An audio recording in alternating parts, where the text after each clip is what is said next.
गुजरात में अहमदाबाद के सरदार वल्लभ भाई पटेल एयरपोर्ट से दोपहर 1:38 पर एक प्लेन 3000 मीटर वाले इस रनवे पर दौड़ लगाता है और हवा में उड़ जाता है। और 1:40 पर ठीक 2 मिनट के बाद जैसे ही वो हवा में 625 फीट की ऊंचाई पर पहुंचता है, वो वापस जमीन की तरफ आने लग जाता है और एयरपोर्ट की बाउंड्री के बाहर एक रिहायशी इलाके की इमारतों पर गिर जाता है। तेज आग का गुबार उठता है। उसके बाद इलाके को काला धुआं घेर लेता है। ये प्लेन एयर इंडिया का था दोस्तों। इस प्लेन में 242 लोग सवार थे। ये सब अहमदाबाद से लंदन जा रहे थे।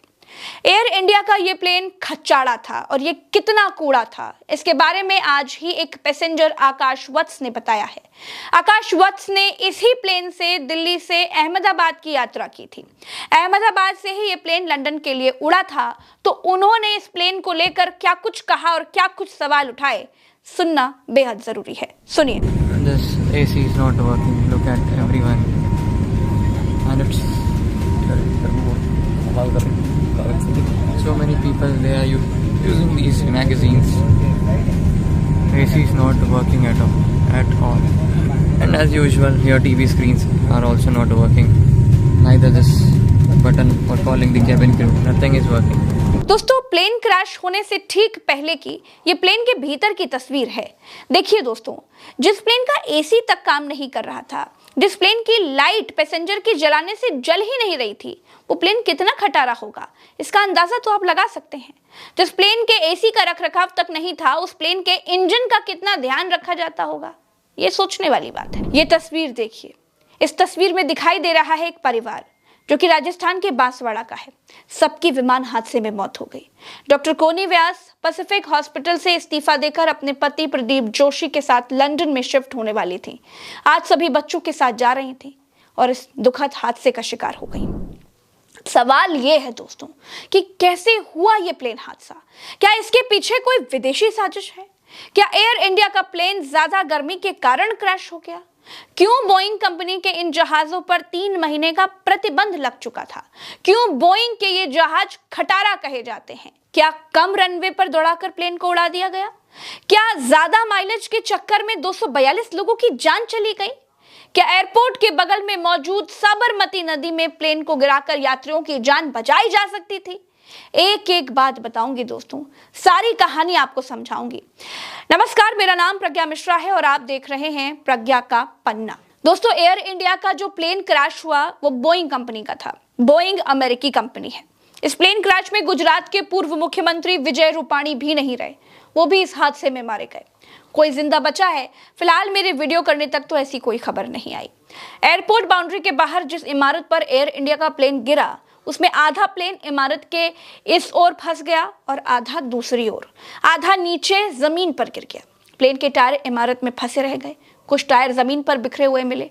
प्लेन कई जगहों से टूट गया और टूट जाना, हर जगह से बाजे की तरह बजना बोइंग 787 ड्रीम लाइन की विशेष आदत है। माइलेज पूरा, लेकिन सिक्योरिटी 2 कौड़ी की भी नहीं। ये मैं नहीं कह रही हूं, आगे बताऊंगी क्यों कह रही हूं। लेकिन जिस इमारत पर यह प्लेन गिरा दोस्तों, वो डॉक्टरों का अतुल्यम हॉस्पिटल था। 60 इंटर्न डॉक्टर इसमें थे। 6 डॉक्टर्स के मारे जाने की खबर आ चुकी है। सब इस मेज पर बैठकर खाना खा रहे थे। दोस्तों, हादसे के बाद हॉस्पिटल्स में खून कम पड़ गया। ब्लड डोनेशन के लिए अपीलें करनी पड़ गई। स्ट्रेचर्स और एम्बुलेंस कम पड़ गए। इलाका सीरिया, इराक जैसा लगने लगा था। बिल्डिंग्स काली काली दिखाई देने लग गई। जमीन पर खड़ी कारें जलने लगी थी। लेकिन अब भी दोस्तों सवाल वही है कि आखिर क्या इस हादसे को टाला जा सकता था? क्या 242 लोगों की जान बचाई जा सकती थी? तो जवाब है हाँ, बचाई जा सकती थी। लेकिन भारत में भारत की सरकार के लिए भारत के लोगों की जान की कीमत एक वोट से ज्यादा और कुछ नहीं है। सोचिए, गाड़ी विदेश में चलती है, पूरी सेफ्टी फीचर्स के बिना वो चल ही नहीं सकती। एक 4 पहिया गाड़ी भारत में चलती है, उसमें कम पैसे खर्च करने वालों को 2 एयरबैग मिल जाते हैं, उससे ज्यादा खर्च करने वालों को 4 एयरबैग मिल जाते हैं, उससे ज्यादा पैसे खर्च करने वालों को कार में 6 एयरबैग मिल जाते हैं। यहाँ की सरकार की नजर में लोगों की जान की कीमत पैसे के हिसाब से तय होती है। जबकि विदेशों में कंपनियों के सेफ्टी फीचर्स हर गाड़ी में बराबर होते हैं, चाहे कोई रामू खरीदे या फिर कोई सेठ जी खरीदे। यही बात क्रैश हुए बोइंग कंपनी के 787 ड्रीमलाइनर विमान पर भी लागू होती है। दोस्तों एयर इंडिया के इस क्रैश हुए विमान में इंजन की खराबी या टेक्निकल फॉल्ट बताया जा रहा है, लेकिन सवाल यह है कि विमान में 2 इंजन दिए जाते हैं, दोनों इंजन उड़ान के दौरान चालू होते हैं। अगर एक इंजन में कोई खराबी आ जाती है तो दूसरा इंजन इतना कैपेबल होता है कि जहाज को वो सही सलामत पास के किसी एयरपोर्ट तक पहुंचा पाए, लेकिन बोइंग का ये ड्रीमलाइनर विमान उड़ते ही गिर गया। दैनिक जागरण के मिड डे अखबार में आज एक ऐड छपा था जिसमें एयर इंडिया का विमान बिल्डिंग फाड़कर बाहर निकलता हुआ दिखाई दिया। ये इत्तेफाक था या उसी तरह की घटना? खैर दोस्तों, अब मैं आपको बताऊंगी कि कैसे बोइंग के यह खटारा विमान मौत के सौदागर बनकर आसमान में उड़ रहे हैं। 2013 की बात है। 2 नए ड्रीमलाइनर 787 विमान जापान की 2 एयरलाइन कंपनियों के बेड़े में शामिल किए गए थे। इनमें लगी बैटरी में आग लग गई। आग लगने के चलते उसकी इमरजेंसी लैंडिंग करवानी पड़ी। अमेरिका की फेडरल एविएशन एडमिनिस्ट्रेशन ने 3 महीने के लिए दुनिया भर में सभी ड्रीमलाइनर विमानों की उड़ानों पर रोक लगा दी थी। उसके बाद बोइंग ने अपने बैटरी सिस्टम और उसके इंजन की गर्मी से बचाने के तरीके में कई सुधार किए थे। 2020 से 2022 के दौरान ड्रीमलाइनर में कई मैन्युफैक्चरिंग डिफेक्ट की खबरें आई थी। बोइंग ने भी माना था कि ड्रीमलाइनर की मैन्युफैक्चरिंग में कई तरह के फॉल्ट्स हैं। अप्रैल 2024 में दोस्तों बोइंग में काम करने वाले एक विस्ल ब्लोअर ने दावा किया था कि ड्रीमलाइनर 787 की बॉडी के कुछ हिस्से ठीक से नहीं जुड़े हैं और ये उड़ानों के दौरान बीच में ही टूट सकते हैं। ये विस्ल ब्लोअर इंजीनियर सैम साले थे जो 10 साल से ज्यादा समय से बोइंग में काम कर रहे थे। बोइंग में लंबे समय तक काम कर चुके जॉन बर्नेट ने 2024 में ड्रीमलाइनर 787 की सेफ्टी को लेकर के कई सवाल उठाए थे। मार्च 2024 में उनकी रहस्यमयी परिस्थितियों में मौत हो गई थी। घर के पास ही एक पार्किंग एरिया में उनकी लाश मिली थी। दोस्तों बोइंग 787 में इलेक्ट्रिकल सिस्टम का फेल्योर, विंडशील्ड में दरार, फ्यूल लीकेज और सॉफ्टवेयर में कई गड़बड़ियां होती रही हैं। 2024 में जापान में 787 की टेक्निकल कमियों की वजह से एक हादसा हुआ जब ANA एयरलाइंस के 787 में हाइड्रोलिक ऑयल लीक हुआ, जिसके बाद विमान को रनवे पर ही रोकना पड़ गया था। इस प्लेन क्रैश के कई कारण बताए जा रहे हैं। पहला कारण है डबल इंजन फेल्योर, यानी दोनों ही इंजन एक साथ फेल हो गए।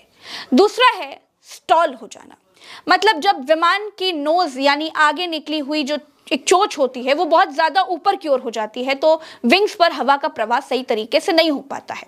इससे लिफ्ट यानी विमान को ऊपर उठाने वाली ताकत जो है वो कम हो जाती है। अगर लिफ्ट विमान के वजन से कम हो जाए तो विमान नीचे गिरने लग जाता है, भले ही नोज ऊपर हो। इसे स्टॉल कहा जाता है। दोस्तों नोज ऊपर होने का मतलब है कि पायलट विमान को ऊपर ले जाने की कोशिश कर रहा था, लेकिन अगर गति कम है या फिर विंग्स लिफ्ट नहीं बना पा रहे हैं तो विमान ऊपर जाने की बजाय नीचे गिर सकता है। स्टॉल होने पर विमान अनियंत्रित हो सकता है, जिससे वो बगल में झुक सकता है या फिर बहुत तेजी से नीचे आकर गिर सकता है। पायलट ने अंत तक कोशिश की प्लेन को बचाने के लिए, लेकिन बचा नहीं पाए। 242 पैसेंजर्स में से सिर्फ एक ही व्यक्ति बच पाया है, ऐसी खबरें फिलहाल निकल करके आ रही हैं और अपने पैरों पर वो चलता हुआ दिखाई दे रहा है। कहते हैं जाके रखो साइयां, मार सके न कोई। सरकार को एविएशन के नियम कड़े करने चाहिए। खटारा प्लेन क्यों चल रहे हैं, इसकी गहन जांच करनी चाहिए। मेरे साथ फिलहाल इस वीडियो में इतना ही। चैनल को सब्सक्राइब जरूर कीजिएगा। नमस्कार।